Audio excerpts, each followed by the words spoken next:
The room glowed with a warm, delicate harmony. Soft pastels draped each chair like morning mist, balloons drifting gently in the still air.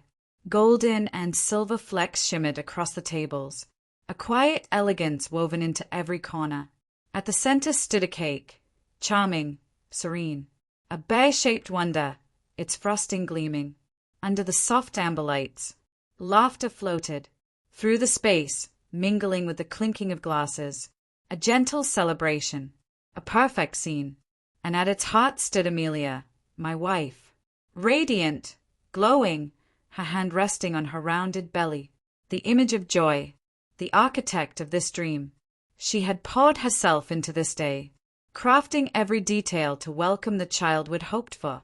Or so I thought, but the crumpled letter in my hand told another story, a crueler one. I squeezed the paper tight, my fingers digging in, as if to hold my composure in place. My face remained calm, even as my chest roared. I stood up, tapping my glass with my spoon. A crisp note sliced through the laughter. "I'd like to say a few words," I announced, my voice steady, betraying nothing. Silence rippled across the room. Amelia's eyes glowed, brimming with affection. I raised my glass. "To my wife," I said, "the most luminous soul I've ever known." She beamed, her smile soft and sincere. "And to the real father of the child she carries." The words landed like a stone into a lake, the echo spreading in stunned silence. Amelia's expression faltered, a breathless laugh escaping. "Michael, what are you talking about?" she whispered. I reached into my jacket slowly, deliberately. "I had suspicions," I said calmly. "So, I did what any man might. I ordered a paternity test." A sharp gasp rolled through the room. Sarah, Amelia's closest friend, dropped her glass. It shattered like thunder across the floor. Amelia turned white, her voice trembling. "Michael, this isn't funny." I locked eyes with her, cold and unblinking. Should I read the results aloud? 8 weeks ago, doubt had crept in. Subtle, insistent. I wasn't jealous by nature. I never checked her phone. I trusted her. But something had shifted.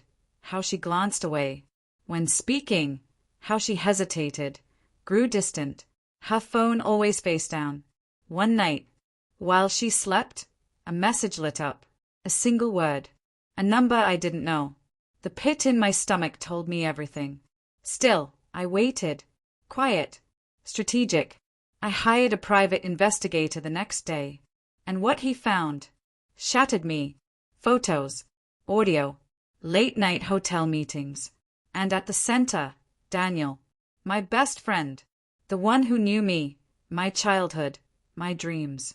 The betrayal wasn't just his. It was his. The face in my memories now felt like a blade. I buried my anger deep. I needed timing. I took the test in secret, opened it alone.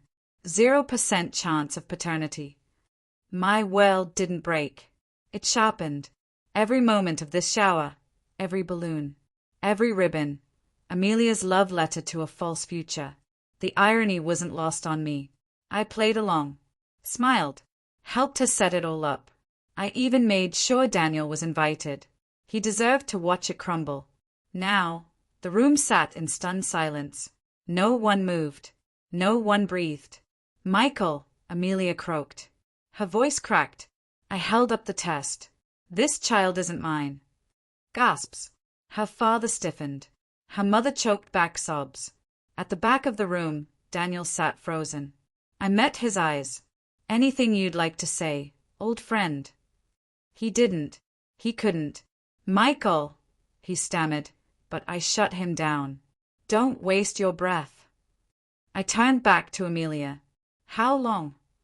I asked. My voice ice. Tears streamed down her face. "Michael, please, not here." "No," I said. "Here, now, in front of everyone." She sobbed. It was a mistake. I let out a dry, bitter laugh. A mistake? A missed call is a mistake. This was premeditated. I turned to the guests.